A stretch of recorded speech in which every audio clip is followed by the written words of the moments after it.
বুঝে দিতেছি সবাই আবার বুঝিল সবাই আবার বুঝো 8 নম্বরে কি বলছে দেখো 100 পয়সা 1 টাকা হয় 10 টাকায় কত পয়সা তাহলে আমরা লিখব কি 1 টাকা সমান কত পয়সা 100 পয়সা সুতরাং 10 টাকা সমান 100 গুণন 10 তাহলে 100 রে 10 দ্বারা গুণ করলে কত হয় 1000 এটা শর্টকাটে গুণ হচ্ছে যারা শূন্যের গুণগুলো শর্টকাটে করবে এখানে একটা শূন্য আর এখানে তিনটা শূন্য দিয়ে একে 1000 পয়সা আচ্ছা এরপরে বলছে কি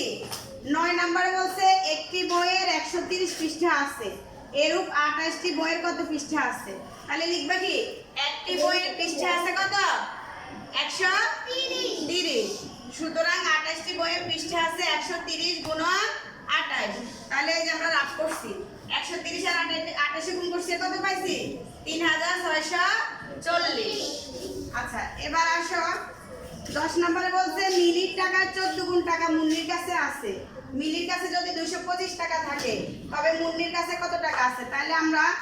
মিলির আছে কত টাকা 225 আর মিলির হচ্ছে তার 14 গুণ তাহলে 225 এ যদি আমরা 14 দিয়ে গুণ করি তাহলে কত পাইছি 3150 তাহলে মুন্নির কাছে আছে কত টাকা 3150 টাকা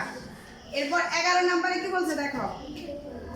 একটি ইলিশ মাছের দাম 750 টাকা এরূপ 20টি ইলিশ মাছের দাম কত তাহলে আমরা যদি লিখি একটি ইলিশ মাছের দাম কত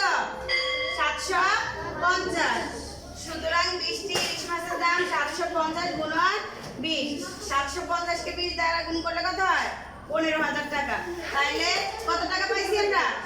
20টা ইলিশ মাছের দাম কত 15000 টাকা